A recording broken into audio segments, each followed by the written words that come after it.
ప్రపంచ ప్రసిద్ధ దక్షిణ కాశీగా పేరుగాంచిన హంపీలోని శ్రీ విరూపాక్షేశ్వర ఆలయంలో ఉన్న లక్ష్మీ ఏనుగును తరలించడాన్ని వ్యతిరేకిస్తూ స్థానిక నివాసితులు మరియు వివిధ సంస్థల ఆధ్వర్యంలో మంగళవారం హంపీలో భారీ నిరసన వ్యక్తం చేశారు. అనారోగ్యం సాగుతో హంపీ శ్రీ విరూపాక్షేశ్వర ఆలయానికి చెందిన ఏనుగు లక్ష్మిని తరలించాలన్న అటవీ శాఖ నిర్ణయాన్ని వ్యతిరేకిస్తూ హంపీ, కమలాపుర, కల్దీరాంపూర్ నివాసితులు మరియు హంపీ మార్గదర్శక సంఘంతో సహా పలు సంస్థలు, అధికారులు హంపీ విరూపాక్షేశ్వర స్వామి ఆలయం ఎదురుగా రథవీధిలో భారీ నిరసన చేపట్టారు. ఈ ప్రాంత ప్రజలకు లక్ష్మీదేవితో భావోద్వేగ అనుబంధం ఉంది.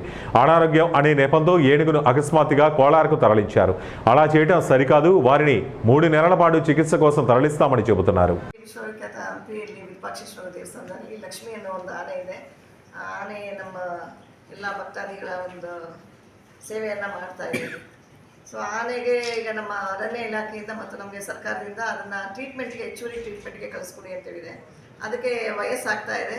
ಆಮೇಲೆ ಒಂದೇ ಕಡೆ ಕುಂತಲ್ಲೇ ಅದಕ್ಕೆ ಒಂದು ಸೈಡ್ ಸ್ವಲ್ಪ ಅಲ್ಲಿ ಸಮಸ್ಯೆ ಇದೆ ಅಂತ ಡಾಕ್ಟ್ರು ಬಂದು ಚೆಕ್ ಮಾಡೋಂಥ ಡಾಕ್ಟ್ರು ಹೇಳಿದ್ದಾರೆ. ಹಾಗಾಗಿ ಅದನ್ನು ನಾವು ಕೋಲಾರದಲ್ಲಿರೋ ಒಂದು ಆಸ್ಪತ್ರೆ ಅಂದರೆ ಆನೆಗಳನ್ನ ನೋಡ್ಕೊಳ್ಳುವಂಥ ಒಂದು ಏನು ಶಿಬಿರ ಇದೆ ಅಲ್ಲಿಗೆ ನಾವು ಕಳಿಸ್ಕೊಡ್ತಾರೆ. ಸರ್ಕಾರನೂ ಹೇಳಿದೆ. ಹಾಗಾಗಿ ನಾವು ಅಲ್ಲಿಗೆ ಹೆಚ್ಚುವರಿ ಟ್ರೀಟ್ಮೆಂಟ್ಗೆ ಕಳಿಸ್ಕೊಡ್ತಾ ಇದ್ದೀವಿ.